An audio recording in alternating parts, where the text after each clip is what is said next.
আমন্ত্রণ ২১-এর রাতে। আমাদের সঙ্গে আজকে উপস্থিত আছেন একজন বিশেষ অতিথি।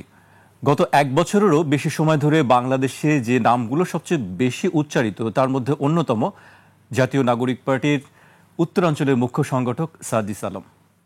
আপনাকে স্বাগত জানাচ্ছি ২১-এর রাতে। আপনাকে অসংখ্য ধন্যবাদ। কেমন আছেন আপনি? জি, আলহামদুলিল্লাহ ভালো আছি। অনেক ব্যস্ততার মধ্যেও আমাদেরকে সময় দিয়েছেন আজকে। আপনাদেরকে ধন্যবাদ জানাচ্ছি, কৃতজ্ঞতা জানাচ্ছি ২১-এর পক্ষ থেকে। দেশে এই মুহূর্তে দুটি বিষয় নিয়ে আলোচনা, দুটি নির্বাচন, একটি হচ্ছে ডাকসু নির্বাচন আর একটি হচ্ছে জাতীয় নির্বাচন। আপনি জাতীয় পর্যায়ে কাজ করছেন, সব ক্ষেত্রেই আপনার জড়িত আছে, যোগসূত্র আছে আপনাদের, ডাকসু নির্বাচনের ক্ষেত্রেও জাতীয় নির্বাচনের ক্ষেত্রেও। বলা হচ্ছে যে ডাকসু নির্বাচন জাতীয় রাজনীতির ক্ষেত্রে একটি সমীকরণ পাল্টে দিতে পারে, বা জাতীয় রাজনীতির আগে এটি একটি রিহার্সেলও বলছে অনেকে নির্বাচনের। আপনি কি মনে করেন আসলে? অবশ্যই ডাকসু নির্বাচন বাংলাদেশের জন্য গুরুত্বপূর্ণ, শুধু ঢাকা বিশ্ববিদ্যালয়ের জন্য না।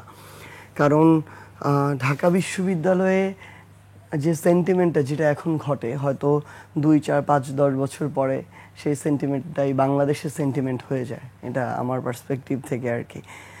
তো এখানে খুব স্বাভাবিকভাবেই আপনি দেখবেন যে এখানে অনেক কিছুর পরিবর্তন এসেছে। যেমন আপনি যদি দেখেন 2019-এর ডাকসুতে ছাত্রলীগের যারা সভাপতি সেক্রেটারি ছিল তারা ভিপিজিএস পদে ইলেকশন করেছিল, কিন্তু এবার আপনি দেখবেন যে ছাত্র দলের সভাপতি সেক্রেটারি সেন্ট্রালের তো নাই, বিশ্ববিদ্যালয়েরও যারা সভাপতি সেক্রেটারি তাদেরকেও দেয়া হয়নি। দেয়া হয়েছে এটা দেখে কারা এই সময়ে রানিং স্টুডেন্ট, এবং দেয়া হয়েছে এটা দেখে কারা জিতে আসতে পারবে। সো এই যে একটা চেঞ্জ, এটা কিন্তু কোনো ছোট চেঞ্জ না, এটা তাদের 30, 40, 45 বছরের যে একটা চর্চা, এটা থেকে বের হয়ে আসতে হয়েছে, একটা শিকল ভেঙে আসতে হয়েছে। আবার আপনি আপনার জায়গা থেকে দেখবেন যে এটার জন্য বিশ্ববিদ্যালয়ের ডাকসু যারা প্রতিদ্বন্দ্বিতা করছে তারা প্রত্যেকেই তাদের জায়গা থেকে শিক্ষার্থীদের কেন্দ্রিক ইশতেহার দিচ্ছে, তাদের কেন্দ্রিক কাজ করছে, প্রচারণা চালাচ্ছে। এতদিন আমরা যেটা লেজুর ভিত্তিক ছাত্রলীগের রাজনীতি দেখে এসেছিলাম, সেটাতে ছিল শিক্ষার্থীদের জন্য না, তার উপরে নেতা রাজনীতি করেছিলেন, সে রাজনীতির অংশ ছিলেন। এবং আমি জানি যে আপনি হল সংসদে ব্যাপক ভোটে নির্বাচিত হয়েছিলেন আর কি। সেই অভিজ্ঞতার এই অভিজ্ঞতার মধ্যে নিশ্চয়ই পার্থক্য দেখছেন এখন। এখন পার্থক্যটা হচ্ছে তখনকার প্রতিযোগিতাটাতে ছাত্রলীগ যেহেতু একটা কর্তৃত্ববাদী তাদের জায়গা থেকে রাজনীতি করত, ঢাকা বিশ্ববিদ্যালয়ের ছেলেদের হলে আপনি ছাত্রলীগ যদি first year, second year, third year না করেন আপনি থাকতেই পারবেন না। যে ভাইরা আমাদের এখন ছাত্র দলের আছে, শিবিরের আছে, বা অন্য কোনো বাম সংগঠনের আছে, তারা কিন্তু ওইভাবে হলে থাকতে পারে নাই। তখন ওই একচ্ছত্র একটা স্টেক ছিল। এবারেরটা একটু ভিন্ন আছে। এবারের ভিন্নতাটা যে জায়গায় একচ্ছত্র কোনো স্টেক নেই। আপনি দেখবেন ছাত্রদল কিংবা গণতান্ত্রিক ছাত্র সংসদ, শিবির, স্বতন্ত্র বাম সংগঠন সবাই তার জায়গা থেকে ব্যাপকভাবে অংশগ্রহণ করছে, এবং যে কোনো একটা প্যানেলের যে কোনো পদে যে কেউ বের হয়ে আসতে পারে। তবে এখানে সবচেয়ে ইম্পর্টেন্ট হচ্ছে ওই ব্যক্তির চিন্তা ভাবনা, কাজ করার ইচ্ছা, আগ্রহ, তার যে ব্যক্তিত্ব, এই জায়গাগুলোর উপর ডিপেন্ড করে আমি বিশ্বাস করি অন্তত যে একটা মজার বিষয় হয়, যেটা এই যে প্রচুর খাওয়া দাওয়া হয়, কোরআনবাজি হয়, তারপর ডিপার্টমেন্ট ইজম, এলাকা ইজম, এরকম অনেক কিছু হয়। কিন্তু দিন শেষে আমার এটা মনে হয় যে যখন ঢাকা বিশ্ববিদ্যালয়ের শিক্ষার্থীরা ভোট দিতে যাবে, তখন তারা তাদের জায়গা থেকে ওই নির্দিষ্ট পদের বিপরীতে সবচেয়ে যোগ্য ক্যান্ডিডেটটাকেই ভোট দিবে। জি, জাতীয় রাজনীতিতে এর প্রভাবটা কেমন হতে পারে, কি মনে হয় আপনার? আমার মনে হয় বেশ ভালো একটা প্রভাব থাকবে, কারণ আমরা অনেক কিছু আমাদের বিগত দিনের যে চিন্তা ভাবনাগুলো ওইগুলো এখন চাপিয়ে দেওয়ার চেষ্টা করি, মনে করি যে সবকিছু মনে হয় ওই রকমই। আগে ইকুয়েশন এরকম ছিল, এই দল এইটা সিট পাইতো, এই দলের এত সমর্থন আছে, এইগুলো যে এখন পরিবর্তন হয়েছে, ওই একটা আমরা মনে হয় যে প্রত্যক্ষ একেবারে প্রমাণ আমরা ডাকসুতে দেখতে পাবো। আগে আমাদের ধরেন আমাদের এক জেনারেশন বা আমাদের বাবার জেনারেশন যারা, দাদার জেনারেশন যারা, তারাও তো এখন জাতীয় রাজনীতিতে আছেন। সো তাদের একটা বড় ভুল ভাঙবে। তারা যেভাবে চিন্তা করে এখনকার রাজনীতি, বা তাদের চিন্তাগুলোর মতো করে তারা মনে করে আমরা এই জেনারেশন মানে ওইভাবে চিন্তা করে, বা তাদেরগুলো চাপিয়ে দেওয়ার চেষ্টা করে। কিন্তু আমার মনে হয় তাদের একটা বড় ভুল ভাঙবে এই ডাকসু ইলেকশনকে কেন্দ্র করে, এবং এটা আগামীর যে নির্বাচন, আগামীর যে জাতীয় রাজনীতি, এবং আগামীর যে বাংলাদেশের যে রাজনৈতিক দলগুলোর যে এজেন্ডা, এবং তাদের যে প্রসেস, তাদের যে পলিসি, এটাতে একটা বড় পরিবর্তন আসবে। জি, আপনি বলছিলেন জাতীয় রাজনীতির কথা বলছিলেন, বারবার উঠে আসছিল কথার মধ্যে দিয়ে। আসলে জাতীয় রাজনীতি বা সামনে নির্বাচন আছে, সেই নির্বাচনের ব্যাপারে আপনার কি মনে হয়? আসলে নির্বাচন নিয়ে আমরা দেখেছি যে বিভিন্ন রাজনৈতিক দলের একটি মতৈক্য বা মতানৈক্য আছে বিভিন্ন বিষয় নিয়ে। সেই বিষয়গুলো কি আসলে শেষ পর্যন্ত কোনো বাধা হয়ে দাঁড়াবে, নাকি আসলে নির্বাচন ঠিক সময় ঠিকভাবেই যাবে আর কি? দেখেন, আমরা আমাদের জায়গা থেকে প্রত্যাশা করি যে নির্বাচন যেটা বলা হচ্ছে যে ফেব্রুয়ারি প্রথমার্ধের মধ্যে হবে, আমাদের এটা নিয়ে কোনো সমস্যা নেই। এনসিপির এটা নিয়ে, ইভেন এটা যদি ডিসেম্বরে হয়, এটা নিয়েও আমাদের সমস্যা নেই। কিন্তু এখানে শর্ত আছে। শর্ত হচ্ছে এই যে আমরা একটা দৃশ্যমান বিচার দেখতে চাই। খুব স্বাভাবিকভাবেই ধরেন 1000 মামলা হয়েছে, 1000 মামলার তো রায় হওয়া সম্ভব না। কিন্তু আপনি যদি 5টা 10টা গুরুত্বপূর্ণ মামলাগুলো রায় দিয়ে সেটা কার্যকরের দিকে যান, আমাদের এইটুকু আস্থা তৈরি হবে যে না, শেখ হাসিনার মতো সকল খুনের যারা নির্দেশ দিয়েছিল বা সরাসরি যাদের সম্পৃক্ততা সবচেয়ে বেশি, তাদের বিচার হয়েছে এরকম 5, 10, 20 জনের, বাকিদেরটা ওই প্রসেসের মধ্যে দিয়ে থাকবে। এটুকু তো আমাকে দেখাতে হবে আপনার, মিনিমাম এক। সেকেন্ড হচ্ছে জুলাই সনদের বিষয়টা। আমরা ঐক্যমত্য কমিশনে বিভিন্ন সংস্কার নিয়ে প্রচুর আলাপ আলোচনা দেখেছি। আমরা বড় রাজনৈতিক দলগুলোর ক্ষেত্রে, স্পেশালি বিএনপির ক্ষেত্রে, তারা এখানে অনেক ক্ষেত্রেই দলের যে বিষয়টাকে প্রায়োরিটি দিয়েছে। কিন্তু অন্যান্য দলগুলোর ক্ষেত্রে আমরা দেখেছি অনেক ক্ষেত্রে অবস্থান এমন হয়েছে, বিএনপির একটা, বাকি যে বড় 4-5টা যে রাজনৈতিক দল তাদের একটা অবস্থান। সো এই ক্ষেত্রে তারা বিভিন্ন ক্ষেত্রে তাদের নোট অফ ডিসেন্ট দিয়েছে জুলাই সনদের ক্ষেত্রে। তো সেখানেও একটা আমাদের মনে হচ্ছে একটা শঙ্কা আছে। দ্বিতীয় শঙ্কাটা হচ্ছে বাস্তবায়নের, যে জুলাই সনদের কিন্তু একটা আইনি ভিত্তি প্রয়োজন।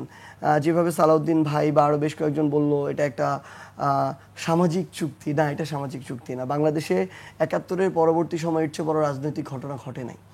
এই জায়গাটাতে ওই আইনি ভিত্তিটা লাগবে, যেন বাংলাদেশের মানুষের আকাঙ্ক্ষার যে জুলাই সনদ, সংস্কারের যে জুলাই সনদ, এটা যদি কোনো রাজনৈতিক দল, সে যে হইতে পারে, তারা যদি বাস্তবায়ন না করে, তাদের বিরুদ্ধে আইনগতভাবে লড়াই করা যাবে।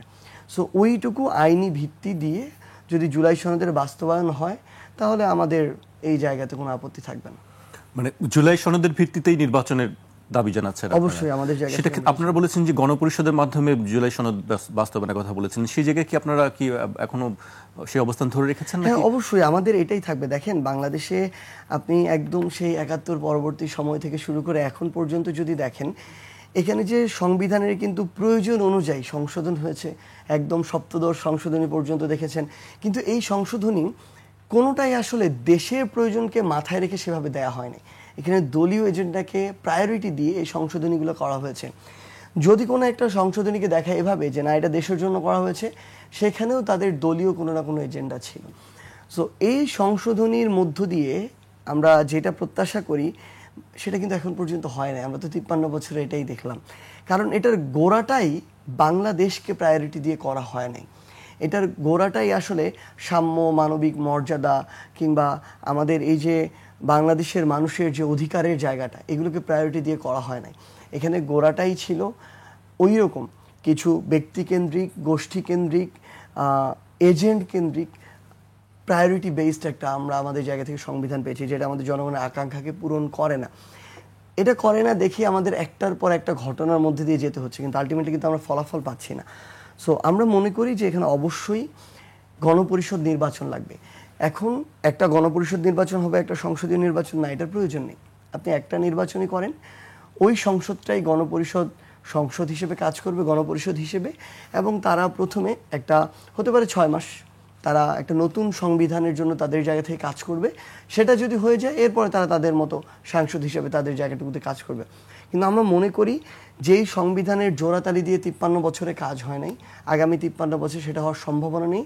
এটা ঝেড়ে ফেলে বাংলাদেশের মানুষের সার্বভৌমত্বকে সামনে রেখে সর্বোচ্চটুকুকে প্রায়োরিটি দিয়ে আমাদের একটা নতুন সংবিধানের দিকে যাওয়া উচিত, যেটার জন্য অবশ্যই আমাদের গণপরিষদ নির্বাচন লাগবে। জি, সেক্ষেত্রে যদি গণপরিষদ নির্বাচন কোনো কারণে না হয়, আমি কথার কথা বলছি, যদি না হয়, সেক্ষেত্রে আপনাদের অবস্থান কি হবে আসলে? না, আমরা এখন পর্যন্ত না হওয়ার কথা চিন্তা করছি না। আমরা মনে করি যে আমার যদি জুলাই সনদের বাস্তবায়ন প্রয়োজন হয়, এবং এটা সবচেয়ে এর চেয়ে বেটার আর কোনো পদ্ধতি নেই। আমরা অনেক বিশেষজ্ঞদের সাথেও কথা বলেছি, আমরা যারা রাষ্ট্রবিজ্ঞানী রয়েছেন তাদের সাথেও কথা বলেছি, দেশে বিদেশে থেকে আমরা মতামত জানতে চেয়েছি অভিজ্ঞদের থেকে। তারা বলেছেন এটার সবচেয়ে স্ট্রং এবং বাস্তবায়নযোগ্য এবং আকাঙ্ক্ষিত যে পদ্ধতি সেটা হচ্ছে গণপরিষদ নির্বাচনের মাধ্যমে। সো এটা আমরা অবশ্যই আমাদের জায়গা থেকে সর্বোচ্চ ভিত্তিটাই চাই এবং আমরা মনে করি যে গণপরিষদ নির্বাচনের মাধ্যমেই নতুন সংবিধানের মধ্য দিয়ে জুলাই সনদের বাস্তবায়ন হবে। জি, আরেকটি বিষয় যেটি রাজনীতিতে আসলে শেষ কথা বলে কিছু নেই, কার সঙ্গে কার জোট হবে শেষ পর্যন্ত এখনো বলা যায় না। আপনারা কি চিন্তা করছেন? আপনাদের সঙ্গে কি কারো কোনো জোট করার ইচ্ছা আছে কি? জোটবদ্ধভাবে নির্বাচন নাকি এনসিপি আপনারা বলেছেন যে এককভাবে নির্বাচন করবেন বা 300 আসনে প্রার্থী দেওয়ার মতন প্রস্তুতি কি আছে এনসিপি? দেখুন, প্রথমত হচ্ছে আমাদের জায়গা থেকে আমরা এখন পর্যন্ত এই সিদ্ধান্তটা হয়নি যে আমরা ইলেকট্রাল অ্যালায়েন্সে যাব কিনা কিংবা জোট করব কিনা কিংবা আমাদের জায়গা থেকে এখন পর্যন্ত এটাও যেহেতু ওই দুইটা সিদ্ধান্ত হয়নি, সো একাই করব কিনা এটাও তো সিদ্ধান্ত না। কিন্তু এখন পর্যন্ত যেটা হচ্ছে যে যেহেতু ওটা সিদ্ধান্ত হয়নি, এককভাবে সিদ্ধান্ত আছে, কিন্তু নির্বাচন কেন্দ্রিক অনেক পরিবেশ পরিস্থিতি তৈরি হয়, অনেক সমীকরণ তৈরি হয়। এই সমীকরণের ক্ষেত্রে যদি দেশের জাতীয় স্বার্থ, দেশের স্বার্থ, জনগণের স্বার্থে এক কাতারে আসতে পারে কিছু রাজনৈতিক দল, তাহলে তো এখানে ইলেকট্রাল অ্যালায়েন্স হতে সমস্যা নেই ওই জায়গাটিতে। এবং এনসিপি, আমি আমার জায়গা থেকে মনে করি এই মুহূর্তে এনসিপির কেন্দ্রীয় কমিটিতে যোগ্যতা সম্পন্ন, সেটা একাডেমিক জায়গা থেকে হোক, সেটা তাদের ব্যক্তিগত যোগ্যতার জায়গা থেকে হোক, কিংবা তাদের ফ্যাসিস্ট বিরোধী লড়াই করার অভিজ্ঞতার জায়গা থেকে হোক, এরকম যথেষ্ট ভালো মানুষ রয়েছে। তো আমরা তো অবশ্যই আমাদের জায়গা থেকে আমরা ওই 300 আসনের জন্য কাজ করব, কিন্তু খুব স্বাভাবিকভাবে সেখানে হয়তো প্রায়োরিটি সেট হতে পারে। স্বাভাবিকভাবেই এটা যে কোনো রাজনৈতিক দলেরই হয় যে এই 100 প্রায়োরিটি এমন, পরের 100 প্রায়োরিটি এমন, তারপরের 100 প্রায়োরিটি এমন, এটা হতেই পারে। কিন্তু আমরা আমাদের জায়গা থেকে মনে করি এনসিপির ওইটুকু সক্ষমতা এখন পর্যন্ত আছে এবং আমাদের এখন যেটা মূল কাজ সেটা হচ্ছে যে আমাদের সাংগঠনিক বিস্তৃতি। আমি মুখ্য সংগঠক হিসেবে, আমাদের আরেকজন মুখ্য সংগঠক রয়েছে, আমরা সেদিকেই ফোকাস করছি এখন। আমাদের বাংলাদেশের জেলা উপজেলাগুলোতে সমন্বয় কমিটি রয়েছে, আমরা ইউনিয়ন ওয়ার্ড পর্যায়ে যাওয়ার জন্য কাজ করছি। আমরা মনে করি যে বাংলাদেশের স্বার্থ, জাতীয় স্বার্থে যাদের চিন্তা ভাবনা উদ্দেশ্য এক হবে, তাদের মধ্যে ইলেকট্রাল অ্যালায়েন্স হতেই পারে, আবার এককভাবে ওই পথ চলতে পারে। জি, আরেকটি বিষয় ছিল যে জাতীয় সরকারের একটি আলোচনা ছিল, এই জাতীয় সরকারের বিষয়টিকে আপনি কিভাবে দেখেন? দেখুন, মানে জাতীয় সরকারের বিষয়টা যদি আবার এরকম হয় যে বিরোধী মতগুলোকে একপাশে মানে নিজের কাতারে নিয়ে আসার জন্য জাতীয় সরকার, বাংলাদেশের পার্সপেক্টিভে জাতীয় সরকারের পক্ষে বিপক্ষে দুইটাই বলা যায়। কিন্তু আমরা মনে করি যদি আমরা গণতান্ত্রিক বাংলাদেশের যে কথা বলছি, গণতান্ত্রিক উত্তরণের কথা বলছি, এই ক্ষেত্রে যেমন একটা শক্তিশালী সরকার দরকার, শক্তিশালী সরকারের গুরুত্বপূর্ণ উপাদান হচ্ছে শক্তিশালী বিরোধী দল। আওয়ামী লীগের মানে শেখ হাসিনা ধীরে ধীরে স্বৈরাচারী শেখ হাসিনা হয়ে ওঠার অন্যতম একটা প্রভাবক সে নিজেই তৈরি করেছে। সে শক্তিশালী বিরোধী দল হওয়ার যেটা হতে পারত সেটার সুযোগটা সে ইচ্ছাকৃতভাবে নষ্ট করে দিয়েছে। সো আমরা এই পকেট দল বানানোর এই যে চিন্তাভাবনা, এই চিন্তাভাবনাটা সম্ভবত আমরা আমাদের জায়গা থেকে মনে করি যে জাতীয় স্বার্থে এটা ভালো কোনো ফল বয়ে আনবে না। সেক্ষেত্রে গণতান্ত্রিক উত্তরণের জন্য শক্তিশালী রাজনৈতিক একটা সরকার লাগবে এবং শক্তিশালী বিরোধী দলও প্রয়োজন আছে। জি, আপনি বলেছেন যে আওয়ামী লীগ যেভাবে অপরাধী, জাতীয় পার্টিও ঠিক সেই একইভাবে অপরাধী। জাতীয় পার্টি নিষিদ্ধ করার বিষয়ে আসলে আপনাদের অবস্থান কি? হ্যাঁ, আমরা স্পষ্ট করে বলেছি খুব স্বাভাবিকভাবেই। দেখেন, আওয়ামী লীগ কিন্তু জাতীয় পার্টিকে জাস্ট টিস্যুর মতো ব্যবহার করেছে এবং কারো ইচ্ছা না থাকলে এভাবে কিন্তু ব্যবহার হয় না। ইচ্ছা ঠিকই ছিল। তারা হয়তো আওয়ামী লীগের ছত্রছায়ায় থেকে কাজ করেছে বি টিম হিসেবে, দেখিয়েছে সামনে বিরোধী দল হিসেবে। তারা দেখেন, আপনি বাংলাদেশের ওই সময়ে আওয়ামী লীগ যদি তাদের জায়গা থেকে বিএনপিকে দাঁড়াতে দেয়নি, ইলেকশনে তারা অংশগ্রহণ করতে দেয় না, বা করলেও রাতের আধারে ভোট করেছে। আপনি যদি দেখেন জামায়াতকে তো এই সুযোগই দেওয়া হয় নাই তাদের জায়গা থেকে। সো জাস্ট একটা জাতীয় পার্টিকে তারা মানে পুতুলের মতো ব্যবহার করেছে। যে কয়েকটা মন চেয়েছে মনোনয়ন দিয়েছে, যে কয়েকটা মন চেয়েছে সিট ছেড়ে দিয়েছে, যে কয়েকটা মন চেয়েছে নির্বাচিত করে এনেছে এবং ধরেন 2-1জনকে মন্ত্রিত্ব দিয়েছে, ফ্ল্যাগ দিয়েছে, বাড়ি দিয়েছে, এগুলো নিয়ে তার সন্তুষ্ট ছিল। তো তারা তো এগুলো সুবিধাভোগী এবং তারা আওয়ামী লীগ জাতীয় পার্টিকে বহির্বিশ্বে জাতীয় পার্টিকে দিয়ে দেখিয়েছে যে আমাদেরও একটা বিরোধী দল আছে। সো যারা এইভাবে একদম আপনি ইভেন জিএম কাদেরকে দেখবেন প্রত্যেকটা নির্বাচনের আগে, তিনি কিছুদিন আগে ভারতে যেতেন, যাওয়ার সময় খুব আওয়ামী বিরোধিতা করে যেতেন, আসার পরেই একদম বিড়াল হয়ে যেতেন। এবং তিনি খুব স্বাভাবিকভাবেই তখন একটা বিরোধী দল মানে নির্বাচিত হওয়ার আগে বিরোধী দলের চেয়ারে বসে যেতেন, এরকম একটা তার কথাবার্তা ভাবে ছিল। তো ওই জায়গা থেকে তারা একইভাবে এই বিষয়টার জন্য দায়ী। আমরা মনে করি আওয়ামী লীগের যেমন রাজনৈতিক কার্যক্রম স্থগিত হয়েছে, অবশ্যই জাতীয় পার্টির এটা হতে হবে। দ্বিতীয়ত, আওয়ামী লীগকে বিচারের আওতায় এনে যেভাবে নিষিদ্ধ করতে হবে, জাতীয় পার্টিকে বিচারের আওতায় এনে নিষিদ্ধ করতে হবে। কারণ এই বি টিমকে কাজে লাগিয়ে এ টিম আবার সক্রিয় হওয়ার চেষ্টা করছে এবং করবে। এবং আমরা মনে করি যে এটা বাংলাদেশকে একটা অস্থিতিশীলতার দিকে নিয়ে যাবে। কারণ ওই ফ্যাসিস্ট, ওই খুনি, ওই অপরাধী চরিত্রগুলো আবার জাতীয় পার্টির ব্যানারের মধ্য দিয়ে আসবে, এটা নিশ্চিত। যেটা আজকে থেকে 2 দিন আগে তাদেরই কো চেয়ারম্যান, যিনি মেয়র ছিলেন একসময়, মোস্তফা রংপুরের, তিনি বলেছেন যে জাতীয় আওয়ামী লীগের ভালো লোকগুলোকে জাতীয় পার্টি মনোনয়ন দিতে পারে। সো অলরেডি তারা ইশারা করেছেন, এটা বাস্তবায়নের দিকে তারা যাবেন। কিন্তু আমরা যারা এই অভ্যুত্থানে লড়াই করেছি, আমরা তাদের এই ধরনের ষড়যন্ত্র বা চক্রান্তকে বাস্তবায়ন করতে দিব না। কিন্তু আরেকটি রাজনৈতিক দল, যেটি বড় রাজনৈতিক দল, তাদের পক্ষ থেকে আমরা এখনো পর্যন্ত খুব শক্ত কোনো অবস্থা আমি দেখছি না। সেটি আপনিও জানেন নিশ্চয়ই যে বিএনপির পক্ষ থেকে আমরা এখনো সেই ধরনের কোনো বক্তব্য বিবৃতি আমরা পাইনি। আপনি কি বলবেন এক্ষেত্রে? হ্যাঁ, বিএনপি তাদের জায়গা থেকে দেখেন, জাতীয় পার্টি যখন এটা বলে যে এখন জাতীয় পার্টির দায়িত্ব বিএনপির নিতে হবে, তখন আমাদের মনে কিন্তু একটা সন্দেহ তৈরি হয়।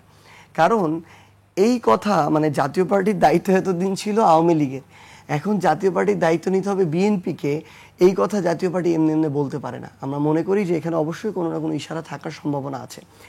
সো আমাদের জায়গা থেকে স্পষ্ট বার্তা যে আমরা যদি যে ইকুয়েশনে আমরা স্বৈরাচারী বা ফ্যাসিস্ট আওয়ামী লীগকে সহযোগিতা করার জন্য আমরা জাতীয় পার্টিকে ফ্যাসিস্টের দোসর বলতে পারি, একইভাবে এই দোসরকে যদি এখন আবার কেউ আশ্রয় এবং প্রশ্রয় দেয়, সেও কিন্তু এই দায়ভার এড়াতে পারে না। সো স্পষ্ট কথা হচ্ছে, আমরা এনসিপি আমাদের জায়গা থেকে স্পষ্ট করেছি, বড় আরেকটি রাজনৈতিক দল জামায়াতে ইসলাম বাংলাদেশ স্পষ্ট করেছে। এরপরের যদি আমি সাংগঠনিক জায়গায়, শক্তিমত্তার জায়গায় বলি, তাহলে গণ অধিকার পরিষদ, তারা তাদের জায়গা থেকে অবস্থান স্পষ্ট করেছে। সো আমরা মনে করি যে বিএনপিও তাদের জায়গা থেকে ফ্যাসিস্ট বিরোধী যে লড়াই, যে সংগ্রাম, তারা তাদের জায়গা থেকে ওই অবস্থানটুকু স্পষ্ট করবে। আমি ওই দিন দেখলাম যে রুহুল কবির রিজভী সাহেব এক্ষেত্রে বলেছেন, কিন্তু এটা তো তার ব্যক্তিগত মতামত, বিএনপির মতামত না। সো বিএনপি যেন এটুকু মনে রাখে, বিগত 16 বছর তাদেরকে যখন লক্ষ লক্ষ মামলা দেওয়া হয়েছে, তাদের অনেক নেতাকর্মীকে গুম করা হয়েছে, খুন করা হয়েছে, বিচার বহির্ভূত হত্যাকাণ্ড হয়েছে, তখন এই জাতীয় পার্টি হয় ওই হেয়ার রোডের ডুপ্লেক্স বাড়িতে তারা বসে আরামায়েশ করেছে, অথবা গাড়িতে ফ্ল্যাগ ঝুলিয়ে বিরোধী দলীয় নেতার সুযোগ সুবিধা নিয়েছে, অথবা পূর্বাচলে প্লট নিয়েছে। এগুলো যদি বিএনপি এখন ভুলে যায়, তাহলে ন্যাচারাল একটা রিভেঞ্জ আছে বিএনপির। যারা এগুলো ভুলে যাবে, সামনে কোনো না কোনোভাবে কারো না কারো মাধ্যমে আবার এগুলোর মধ্য দিয়ে তাদের যেতে হবে, তখন আর এভাবে ফিরে আসার পথ তাদের থাকবে না। আপনার কথা খুব পরিষ্কার, স্পষ্ট করে আপনি বললেন।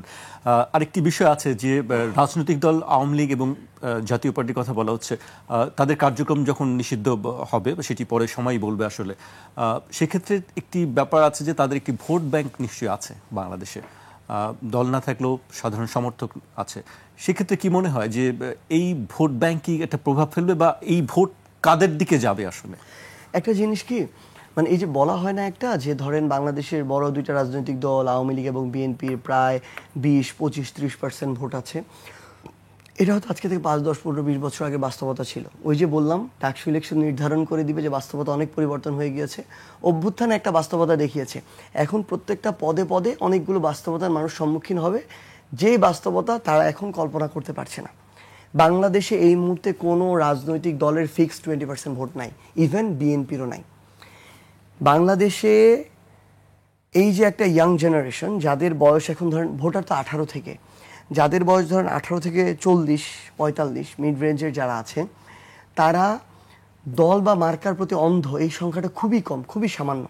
ইভেন ধরেন, এটা আমি বিএনপির ক্ষেত্রেও বলবো, জামায়াতে ইসলাম বাংলাদেশ তারা একটা আদর্শ ভিত্তিক, বিএনপির কথা বলছেন 25% হবে কিনা সন্দেহ? হবে না, নেভার এভার, কোনোদিন হবে না। মানে ফিক্সড ভোট 20% এটা হবে না। আমি এই মাঠ পর্যায়ে গিয়ে অনেক জিনিস মানে অবজার্ভ করা হলো আমাদের। আমরা জুলাই পদযাত্রায় 64 জেলায় গিয়েছি।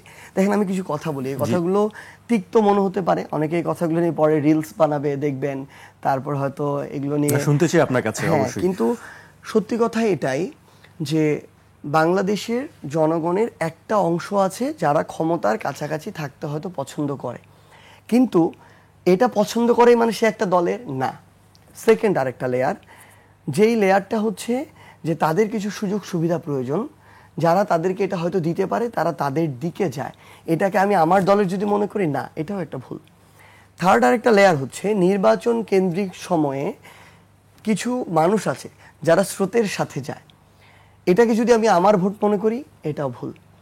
ফোর্থ আরেকটা, আমাদের জায়গা থেকে নতুন একটা বাংলাদেশের অভ্যুত্থান পূর্ববর্তী এবং পরবর্তী সময় লেয়ার তৈরি হয়েছে, যারা হয়তো একটা রাজনৈতিক দলের, হয়তো তারা এনসিপিকে, জামায়াতকে, বিএনপিকে সমর্থন করে, কিন্তু এই দলের বিভিন্ন যদি এমন কর্মকাণ্ড হয় যেটা তাদের পছন্দ না, যেটা তাদের বিবেকবোধকে প্রত্যেক মুহূর্তে প্রশ্নবিদ্ধ করে, তাহলে ওই দলের হওয়ার পরও ওই মানুষটা ওই দলে ভোট দিবে না। এইরকম একটা জেনারেশন পার্ট অলরেডি বাংলাদেশে তৈরি হয়ে গিয়েছে।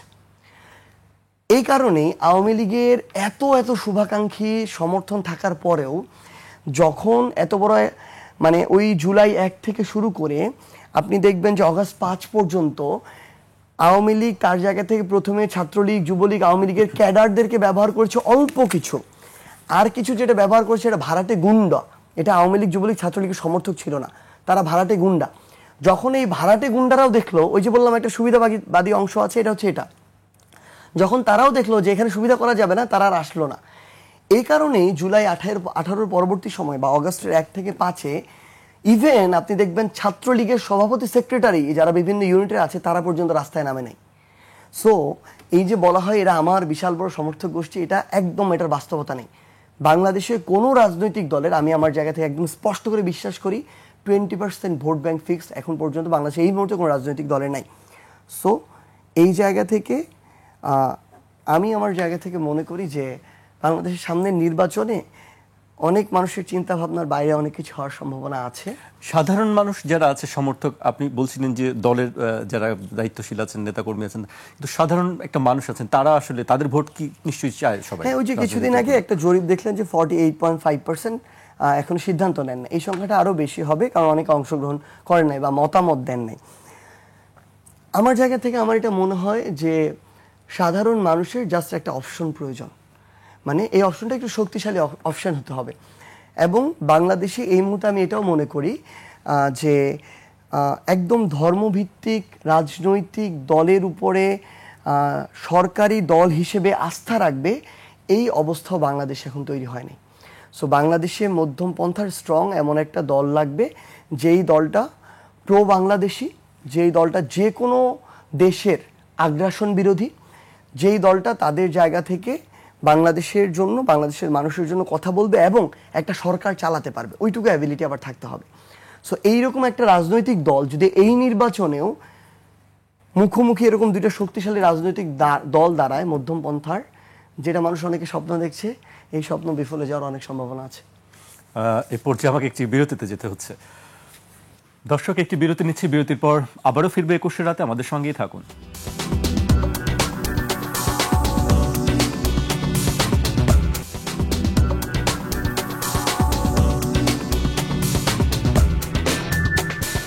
বিরতির পর আবারও স্বাগত, আপনারা দেখছেন 21 রাত। আমাদের সঙ্গে আছেন জাতীয় নাগরিক পার্টির উত্তরাঞ্চলের মুখ্য সংগঠক সার্জিস আলম।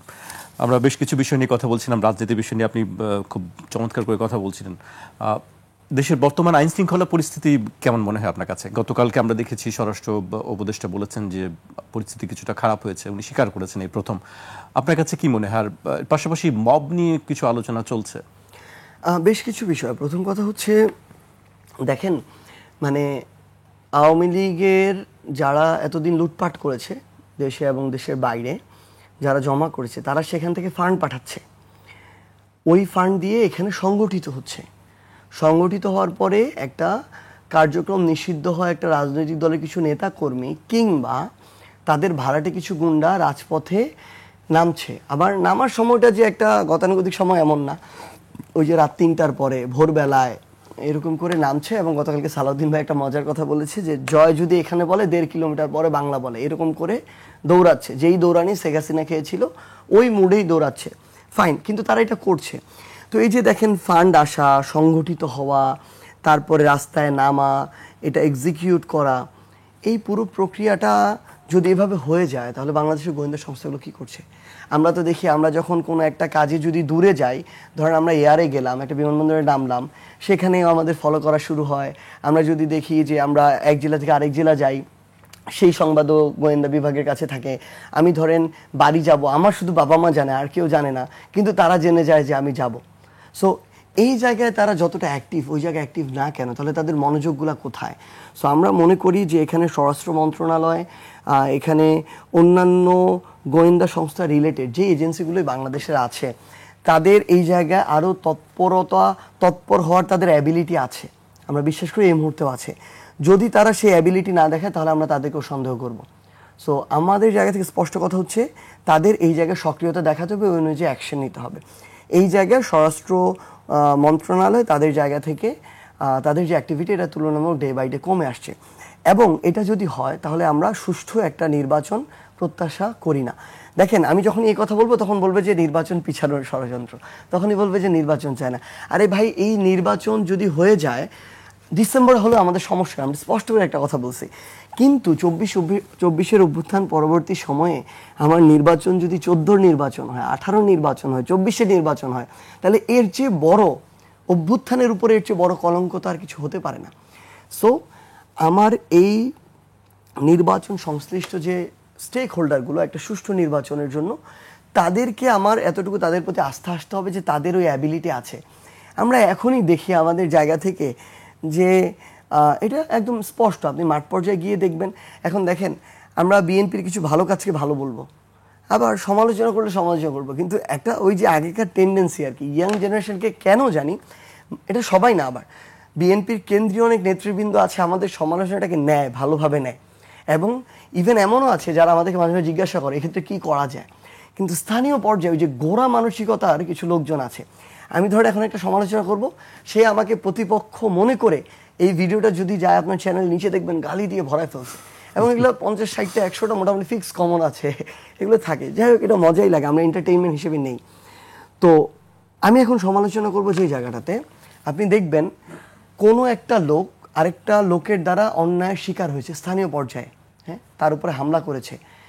ওই লোকটা যদি মামলা করতে যায়, অনেক অসংখ্য শত শত ঘটনা আছে, বিএনপির 2-1 নেতা টাকা খেয়ে তাকে আর মামলা করতে দেয় না। ওসিকে ফোন দিয়ে বলে এই মামলা নেওয়া যাবে না, সে তার ন্যূনতম যেটুকু বিচার পায় না। আবার আরেক জায়গায় আপনি আপনাদের জায়গায় দেখবেন যে নির্দিষ্ট কিছু সুবিধা, যেগুলো জনগণের সুবিধা পাওয়ার কথা ছিল, ওই সুবিধাগুলো প্রশাসনের মাধ্যমে যাক, অন্য কোনো প্রতিষ্ঠানের মাধ্যমে যাক, ওই সুবিধাগুলো বিএনপির কিছু নেতাকর্মী শুধুমাত্র বিএনপির মতাদর্শে যারা বিশ্বাসী তাদের মধ্যে সীমাবদ্ধ রাখে।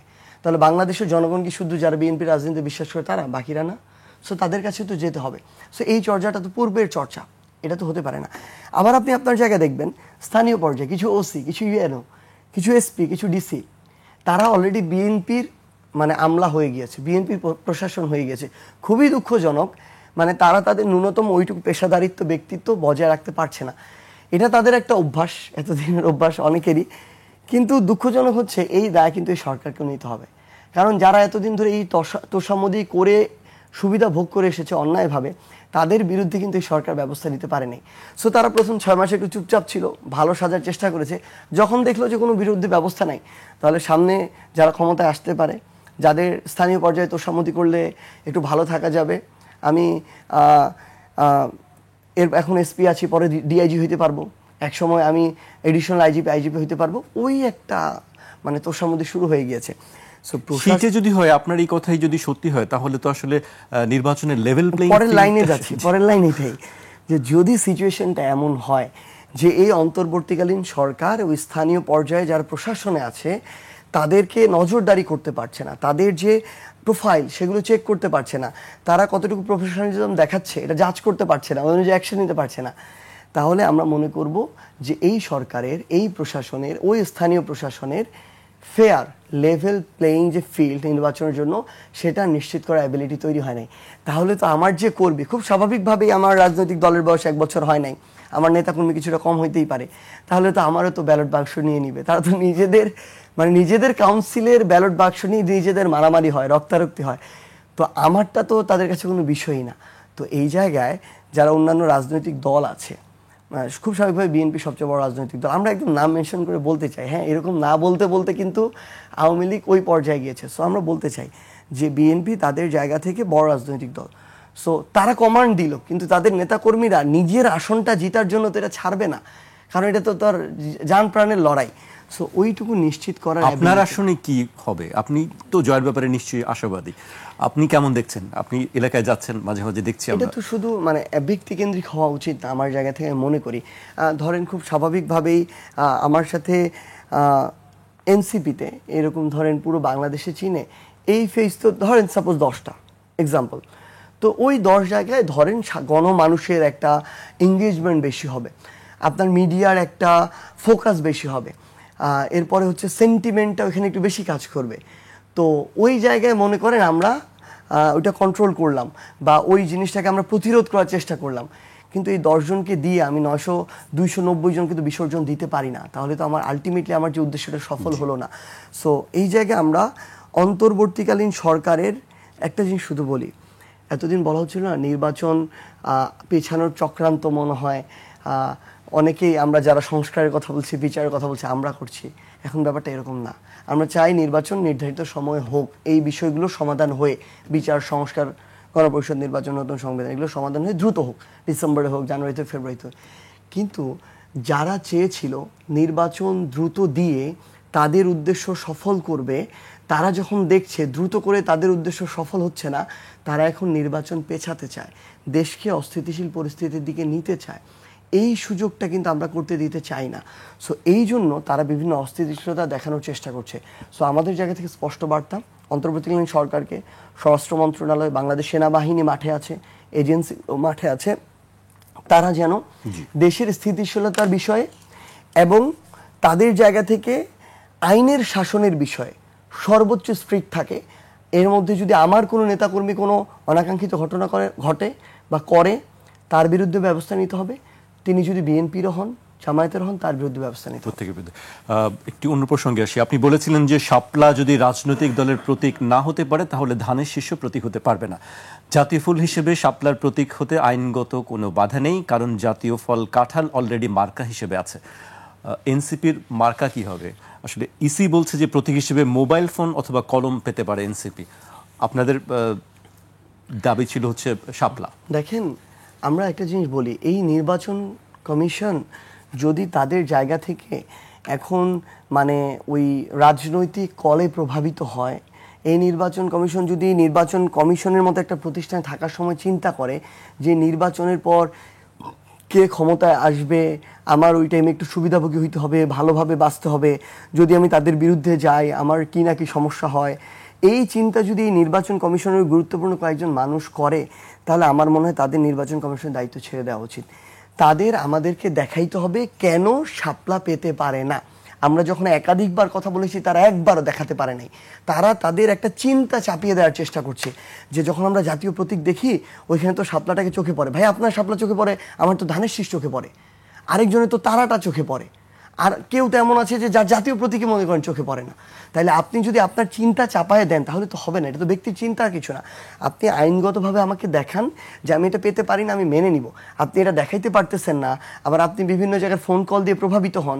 আমি যখন কথা বলতে যাই, যখন আমি আমার যুক্তিগুলো উপস্থাপন করি, আপনি কনভিন্সড হয়ে যান, আবার যখন আমি ওখান থেকে বের হয়ে আসার পর আপনার 3-4টা কল আসে, তখন আপনি আবার অন্যদিকে ঘুরে যান, পরের মিডিয়াকে আপনি অন্য তথ্য দেন, তাহলে তো আমরা মনে করি যে আপনার অতটুকু এখন পর্যন্ত পেশাদারিত্বের কিংবা ব্যক্তিত্বের ওইটুকু মানদণ্ড দাঁড়ায় নাই, যেই মানদণ্ড নিয়ে আপনি অভ্যুত্থান পরবর্তী বাংলাদেশের নির্বাচন কমিশনে কমিশনার হিসেবে বা প্রধান নির্বাচন কমিশনার হিসেবে দায়িত্ব পালন করতে পারেন।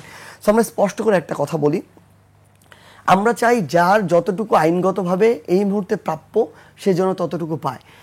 এবং স্পষ্টভাবেই যদি এটাই কথা, ধানের শীষ যদি জাতীয় প্রতীকের একটা পার্ট হয়ে একটা দল পেতে পারে, তারকা যদি আরেকটা দল পেতে পারে, শাপলাও আরেকটা দল পেতে পারে, তাদের যদি বাদ দিতে হয় তাদের সবগুলোই বাদ দিতে হবে। এই জন্য আমরা স্পষ্ট করে বলেছি এনসিপির মার্কা হলে শাপলা হবে, যেহেতু আইনগত বাধা নেই, না হলে অন্য কোনো মার্কা নিয়ে এনসিপি এখন পর্যন্ত ভাবছে না। এবং আমরা বিশ্বাস করি যে এই জায়গায় নির্বাচন কমিশন যদি তাদের বিভিন্ন প্রভাবে প্রভাবিত হয়ে এই সিদ্ধান্ত নেয়, ওই নির্বাচন কমিশনের উপর এনসিপির কোনো আস্থা থাকবে না। জি, পরিষ্কার বক্তব্য আপনার। আরেকটি বিষয়, একটি অন্য আলোচনা সমালোচনার দিকে যে একটু অন্য প্রসঙ্গে আসি। গত এক বছরেরও বেশি সময় ধরে আপনি অনেক বেশি আলোচনায় ছিলেন। তার মধ্যে আমরা দেখেছি যে আপনার একটি শোডাউন নিয়ে অনেক কথা হয়েছে, যে আপনি শতাধিক গাড়ি বহর নিয়ে আপনি শোডাউন করেছেন এবং সেখানে আপনি আপনার বক্তব্য দিয়েছেন। সে বিষয়টা একটু বলবেন আসলে।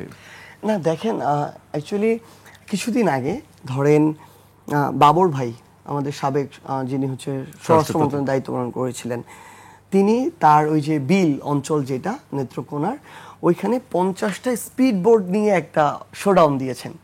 তার ভাষ্য অনুযায়ী নিজেই বলেছেন 50টা স্পিড বোর্ড নিয়ে শোডাউন দেওয়াটা যতটা কষ্টকর বা যতটা এখানে সামর্থ্য দরকার, তার চেয়ে বেশি 100টা গাড়ি নিয়ে এক উপজেলা থেকে আরেক উপজেলা শোডাউন দিতে কম প্রয়োজন। এটা নিয়ে কথা হয় না। কিছুদিন আগে দেখলাম জামাতের আমাদের একজন নায়েবে আমির ভাই, উনি এলাকায় গিয়েছেন, ওইখানে 1000-এর মতো মোটরসাইকেল ছিল। এটা নিয়ে কথা হয় নাই। তো আলটিমেটলি আমার কাছে যেটা মনে হয়েছে, আমাদের এই অডিয়েন্স কিছু কিছু ক্ষেত্রে না, আরেকটা মজার বিষয়, ওই যে গণ অধিকার পরিষদের সেক্রেটারি আছে রাশেদ ভাই, উনি আবার যখন এটা হলো অনেক সমালোচনা করলো, অনেক কিছু বললো, অর্থের উৎস কি, কত কিছু, কিন্তু তারপরে দেখলাম তিনি যখন বাড়িয়ে গেল তিনিও শোডাউন দিয়েই গেল। তো এই যে ধরেন টিআরপির জন্য, ফুটেজের জন্য বা একটু মিডিয়ার অ্যাটেনশন পাওয়ার জন্য আমরা যে কথাগুলো বলি, তো আমাদের তো ওইটাও পালন করতে হবে। তবে একটা জিনিস আমি আমার জায়গাতে স্বীকার করি, আমি মনে করি যে আমার ওইটা ওইভাবে যাওয়া উচিত হয়, আমি অন্যভাবে যেতে পারতাম। আপনি দেখেন এরপরে তো অনেক মাস চলে গিয়েছে, আমি কিন্তু ফার্দার আর ওইভাবে যাই নাই। ইভেন তার আগেও আমি ওইভাবে যাইনি। তো আমার ইচ্ছাও ছিল না যে আমার সাথে 100 টাকা ওইভাবে যাবে। এখানে আমাদের ধরুন বন্ধু বান্ধবের একটা সার্কেল থাকে, আত্মীয় স্বজন থাকে, বা আমাদের অভ্যুত্থানের সহযোদ্ধারা ছিল। হয়তো আমি এক্সপেক্ট করেছিলাম যে আমার 5টা উপজেলা, প্রত্যেক উপজেলা যারা আসতে চাচ্ছে, আমি কল পাচ্ছি যে এরা আসবে এরা আসবে এরা আসবে। সো প্রত্যেক উপজেলা থেকে যদি আমার 50 জন করে বা 100 জন করে মানুষ আসে, একটা গাড়িতে তো 10 জনের বেশি মানুষ ধরে না। সো আমি ভেবেছিলাম এক উপজেলা থেকে 10টা 50টা গাড়ি আসতে পারে, কিন্তু এটা হয়ে গিয়েছে 100টা। কিন্তু আমি তো বলেছি এই কথা, পরে এটা নিয়েও কথা হয়েছে যখন আমি বলেছি যে ওইটুকু 3 থেকে 5 লাখ টাকা যেটা ধরেন আমার পরিবারে আছে, মানুষ দেখেন ওইটা নিয়ে অনেকভাবে ফ্রেমিং করে বা একটু মজা টজা করে, সমস্যা নেই, করতেই পারে।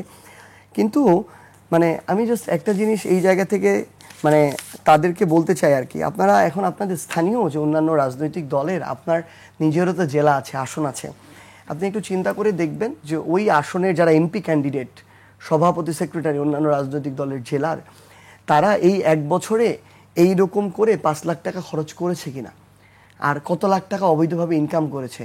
সো ওইগুলো নিয়ে আমি চাই, আপনি আমারটা নিয়ে কথা বলেছেন, আমি সংশোধন করেছি, একটু সাহস থাকলে, গার্ডস থাকলে দয়া করে ওইগুলো নিয়ে কথা বলবেন। না হলে আলটিমেটলি যখন ওইগুলো এমন একটা পর্যায়ে যাবে যার মধ্যে যে সাইকেলে আপনি ঢুকে যাবেন, তখন আপনার গলা চেপে ধরা হবে, আপনার কিছু বলতে পারবেন না। আমরা সবাইকেই প্রশ্ন করতে চাই, সংবাদ মাধ্যমের কাজই প্রশ্ন করা। এটা আপনাকে বলা হয় না, এটা সাধারণ মানুষকে বলা। জি, আচ্ছা, নিশ্চয়ই আমরা সবাইকেই প্রশ্ন করব এবং করি, নিশ্চয়ই আপনি খেয়াল করবেন। আরেকটি বিষয়, গত 9 এপ্রিল দুর্নীতি দমন কমিশনের চেয়ারম্যান আব্দুল মোমেনের সঙ্গে সাক্ষাৎ করেছিলেন আপনি এবং হাসনাত আব্দুল্লাহ। সেখানে আপনারা লিখিতভাবে কিছু অভিযোগ জানিয়েছিলেন। কার বিরুদ্ধে অভিযোগ ছিল আসলে, কোনো ব্যক্তি না প্রতিষ্ঠান? না, এটা আসলে ব্যাপারটা ছিল যে হাসনাতের অভিযোগ ছিল তার জায়গা থেকে। এটা ব্যক্তি বা প্রতিষ্ঠান এটা না বলে আমি এভাবে বলি যে অভিযোগ ছিল নির্দিষ্ট একাধিক এন্টিটির বিরুদ্ধে। কারণটা ছিল যে এখানে হচ্ছে আওয়ামী লীগের থেকে এখানে বিভিন্নভাবে এরকম ছিল যে আওয়ামী লীগের অর্থগুলোকে ব্যবহার করা হচ্ছে বিভিন্ন জায়গায়, এবং দেশ থেকে বিদেশে পাচার হচ্ছে, বিদেশ থেকে দেশে এনে অস্থিতিশীল করার জন্য ব্যবহার করা হচ্ছে। এবং এখানে এমনও বেশ কিছু বিষয় ছিল যে বিষয়গুলো খুবই সেন্সিটিভ একটা দেশের জন্য, একটা নির্দিষ্ট এলাকার স্থিতিশীলতার জন্য। তো তার একজন সচেতন নাগরিক হিসেবে, এটা শুধু একজন রাজনীতিবিদ না, সচেতন নাগরিক হিসেবে তার মনে হয়েছে এগুলো গিয়ে উপস্থাপন করা দরকার। তো আমরা অ্যাকচুয়ালি সেখান থেকে একই জায়গায় এর পরবর্তীতে একটা জায়গায় কাজ ছিল, তো এই জন্যই একসাথে যাওয়া হয়েছিল। কিন্তু যেটা হয় খুব স্বাভাবিকভাবে, আপনাদের দুজনকে সবাই একসঙ্গে দেখতেই পছন্দ করে এবং বলা হয় যে একজন আরেকজনের পরিপূরক বা সমর্থক বলা হয়। না, ব্যাপারটা আসলে এরকম না। আমরা যেহেতু বন্ধু, আমাদের ব্যাচ নাহিদও আমাদের বন্ধু। তো যেটা ছিল আমার সাথে হাসনাতের পরিচয় বেশ আগে থেকে, একদম বিশ্ববিদ্যালয়ের প্রথম দ্বিতীয় বর্ষ থেকে, তখন আমরা একসাথে ডিবেট করতাম। আর আপনার সবচেয়ে ঘনিষ্ঠ বন্ধু কি তিনি? দেখেন, আমরা এগুলোতে গেলে এগুলো নিয়ে অনেক হয় আর কি। সো আমরা এগুলোর আনসারে না যাই, এগুলো নিয়ে ওই দেখবেন সোশ্যাল মিডিয়া তখন ঘষাঘষি টানাটানি, তারপরে কোরাম ক্রিয়েট করে এগুলো শুরু হয়। সো অবশ্যই ভালো বন্ধু, হাসনাত বলি বা নাহিদ বলি বা আমরা আরও যারা আছে তারা অবশ্যই ভালো বন্ধু, এবং এই বন্ধুত্বটা থাকুক, এটা আমরা চাই, এটা বাংলাদেশের জন্য থাকা প্রয়োজন। তবে এই বন্ধুত্বটা আমাদের, আমি আপনাকে বলি, একটা জায়গা আলাদা, আমাদের বন্ধুত্ব তো সামুদ্রিক বন্ধুত্ব না। আমাদের বন্ধুত্ব যেখানে ভালো ভালো বলবো, যেখানে তাকে শুধরে দেওয়ার আমরা শুধরে দিব, এবং আমরা মনে করি যে আমাদের এই বন্ধুরা, আমাদের এই তরুণ প্রজন্মের ছোট বড় অনেকেও আমাদের বন্ধু, তারা যদি সঠিক পথে থাকে বাংলাদেশটা সঠিক পথে থাকবে। সো এই জায়গা থেকে এই বন্ধুত্বগুলো অটুট থাকা দরকার। আমরাও সেটি কামনা করি। জুলাই শহীদ স্মৃতি ফাউন্ডেশন থেকে কেন পদত্যাগ করেছিলেন? যতটুকু সময় দেওয়া প্রয়োজন ছিল ততটুকু দিতে পারছিলাম না, এটাই মেইন কারণ। অনেকের জায়গা থেকে বলে যে জুলাই শহীদ স্মৃতি ফাউন্ডেশনে হয়তো আমার জায়গা থেকে আমি যতটুকু কাজ করা ততটুকু করতে পারিনি, হয়তো ব্যর্থ হয়েছি, এই কারণে ছেড়ে দিয়েছি। আমি আপনাকে জাস্ট একটা জিনিস বলি, হ্যাঁ, এটা তুলনা করা যায় যখন তার সাথে তুলনা করার মতো কেউ থাকে। তো আপনি এই তুলনা 1-2 বছর পরে বা হয়তো 1 বছর পরেই করতে পারবেন। আমি জুলাই শহীদ স্মৃতি ফাউন্ডেশন দায়িত্ব পালন করেছিলাম মাত্র 2.5 মাস। আমি দায়িত্ব নিয়েছি অক্টোবরের মাঝামাঝিতে, ডিসেম্বর 31 তারিখ পর্যন্ত দায়িত্ব পালন করেছি। ছাড়ার জন্য কিছু ফর্মালিটিস করতে আরও কয়েকদিন গিয়েছে। এই 2.5 মাসে আমি আমার জায়গা থেকে আমার টিমকে নিয়ে, আমি অবশ্যই স্নিগ্ধকে মেনশন করব, অনেক কাজ করেছে আমার সাথে, এবং আমার যে টিম ছিল এখন পর্যন্ত ভেরিফাইড শহীদ পরিবার অ্যারাউন্ড 850-র মতো এখন পর্যন্ত, মানে গ্যাজেটেড। আরও আছে ওই যে যাদেরকে ধরেন ওই গণকবরে দেওয়া হয়েছে, তাদেরগুলো তো এখনো শনাক্ত করা হয়নি। একটা নির্দিষ্ট রায়ের বাজারের ওইখানেই তো একটা জায়গা প্রায় 120-এর উপরে। সো এই শহীদের সংখ্যা অবশ্যই 1000-এর উপরে যাবে। তো এই যে 850 গ্যাজেটেড শহীদ, এর মধ্যে ওই 2.5 মাসে জুলাই শহীদ স্মৃতি ফাউন্ডেশনের পক্ষ থেকে আমরা 8টা বিভাগে গিয়ে 650 শহীদ পরিবারকে আমাদের ফান্ড দিয়ে এসেছিলাম। একটা ফাউন্ডেশন যার জন্ম হয়েছে মাত্র অক্টোবর মাসের শুরুতে, যার অবকাঠামো আগে ঠিক করতে হয়েছে, যার আগে একটা মানে মানুষ ঠিক করতে হয়েছে যারা কাজ করবে, যার আগে তালিকা ঠিক করতে হয়েছে, যার আগে তথ্য নিতে হয়েছে, ভেরিফাইড করতে হয়েছে, করার পরে 8টা বিভাগে গিয়ে 2.5 মাসে 650 শহীদ পরিবারের কাছে পৌঁছানো, এটা যে কতটা কঠিন, এরপরে যারা কাজ করেছে তাদের সাথে যদি আপনি ওই গ্রাফটা একটু কম্পেয়ার করেন তাহলে বুঝতে পারবেন। কিন্তু আমি ছেড়ে এসেছি কেন? কারণ আমার মনে হচ্ছে আমার এই অভ্যুত্থানের আকাঙ্ক্ষাকে যদি আমি বাঁচিয়ে রাখতে চাই, আমার শহীদ পরিবার, আমার আহত যোদ্ধা, আমার অভ্যুত্থানের সহযোদ্ধাদেরকে যদি আমি নিরাপত্তা দিতে চাই, আমার অবশ্যই একটা রাজনৈতিক প্ল্যাটফর্ম, দল লাগবে।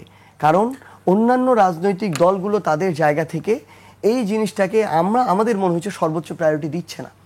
সো এই জায়গা থেকে আমরা যখন এখানে ফোকাস করেছি, আমার যদি এমন হয় আমি 2 জায়গায় পা বাড়িয়েছি, কোনো জায়গায় সময় দিতে পারছি না, সো 2 জায়গায় ক্ষতিগ্রস্ত হবে। সো আমার ওই সৎসাহস থাকতে হবে যে আমার একটাকে বেছে নেয়, আর আমি বেছে নিয়েছি। আমি আমার রাজনৈতিক দলে এসে উত্তরাঞ্চলের মুখ্য সংগঠকের দায়িত্ব নিয়েছি। জি, আপনার কি মনে হয় যে আসলে যারা আহত হয়েছিলেন জুলাই অভ্যুত্থানের সময়, তাদের প্রতি রাষ্ট্র বা আপনারা বা রাজনৈতিক যারা স্টেক হোল্ডার আছেন তারা সঠিকভাবে তাদের দায়িত্ব পালন করতে পেরেছেন তাদের ক্ষেত্রে? না, এখন পর্যন্ত পারে নাই, এবং যতটুকু প্রত্যাশিত ছিল ততটুকু পারে নাই। আমার অনেক আহত ভাই এখনো ঠিকমতো চিকিৎসা পাইতেছে না, এটাই সত্যি কথা। এবং আমার অনেক শহীদ পরিবার এখনো খুব কষ্টের মধ্য দিয়ে দিন যাইতেছে। ধরেন আমার ফাউন্ডেশন থেকে 5 লক্ষ টাকা দিয়েছে। এখন শহীদ পরিবারে কিছু কিছু শহীদ পরিবারে 2টা অংশ, ধরেন ওয়াইফ একটা অংশ, বাবা মার একটা অংশ, আবার কিছু কিছু শহীদ পরিবারে 3টা অংশ, ধরেন একাধিক সন্তানরা আরেকটা অংশ হয়ে যায়। সো সেখানে যদি ভাগ করি, এই 1-2 লাখ টাকা দিয়ে একটা শহীদ পরিবারের ওই সময়ের কঠিন সময়টা পার করতে 2-1 মাসে খরচ হয়ে গিয়েছে। আমরা এমন অনেক শহীদ পরিবার পেয়েছি যেই শহীদ পরিবারে আমার শহীদ পরিবার সন্তান হয়েছে অগাস্টের পরে, ওই সন্তান গর্ভে ছিল, মায়ের গর্ভে। এখন ওই সন্তানকে নিয়ে মাকে আলাদা হয়ে যেতে হয়েছে, ওই শহীদ পরিবারের বাবা মা আলাদা হয়ে গিয়েছে। তারা খুব কষ্টে আসলে দিন যাপন করছে, একদম সত্যি কথা।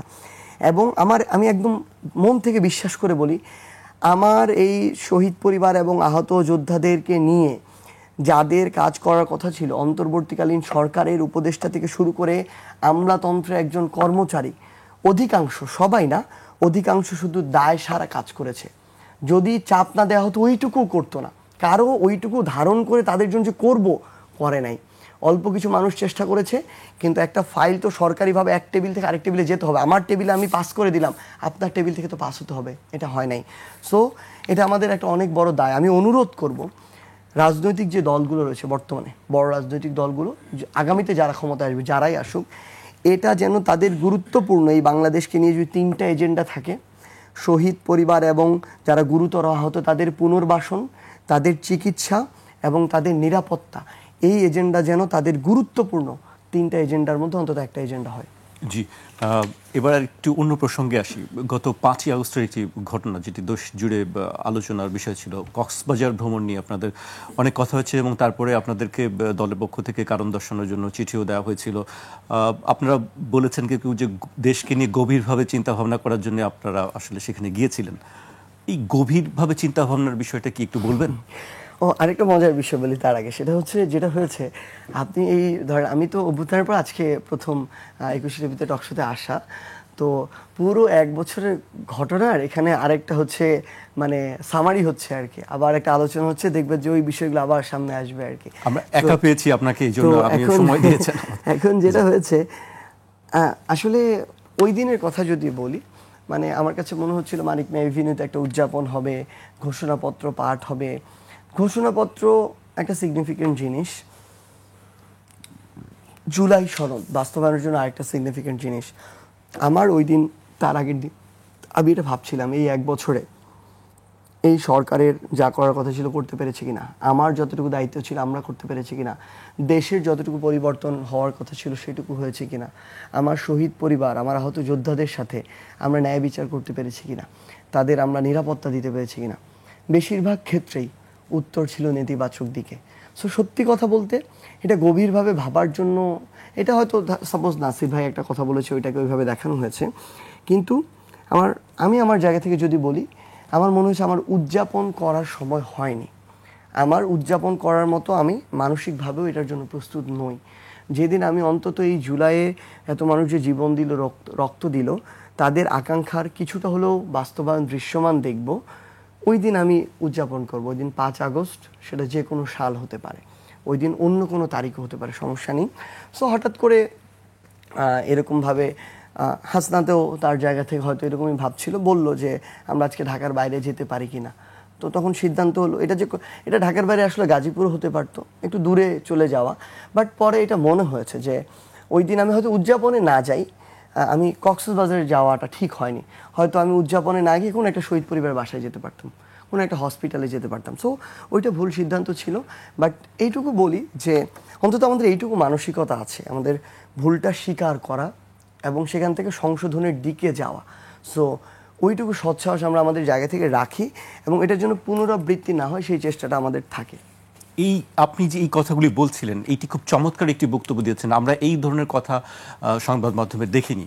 আপনাকে ধন্যবাদ আমার পক্ষ থেকে বা সংবাদ মাধ্যমের পক্ষ থেকে, যে আপনি আবারও সেই চমৎকার করে ব্যাখ্যা দিলেন। আমি শেষ পর্যায়ে চলে এসেছি, একটি শেষ প্রশ্ন করব আর কি। একসময় আপনি সচিব হওয়ার স্বপ্ন দেখতেন, এখন ব্যক্তি সার্জিস আলম আসলে নিজেকে কোন জায়গায় দেখতে চায় এবং সচিব হওয়ার স্বপ্নের পেছনে কি কারণ ছিল? আমার মনে হয়েছে, আমি যদি বাংলাদেশের, তখন মনে হয়েছিল আমি একটা খুব স্বাভাবিক গতানুগতিক চিন্তা, আমি একটা সরকারি চাকরি করব। এখন বাংলাদেশের খুব স্বাভাবিকভাবেই সরকারি সবচেয়ে ভালো চাকরি মনে করা হয় যে বিসিএস ক্যাডার। এটা এখন বিসিএস ক্যাডারের মধ্যে প্রায়োরিটিতে থাকে, অনেকটা থাকে। আমার ছিল প্রশাসন ক্যাডার। প্রশাসন ক্যাডারের সর্বোচ্চভাবে সচিব হওয়া যায়, মন্ত্রিপরিষদ সচিব পর্যন্ত হওয়া যায়। সো আমি ভাবতাম যে আমি হয়তো মন্ত্রিপরিষদ সচিব হব, এইটুকু একটা স্বপ্ন ছিল।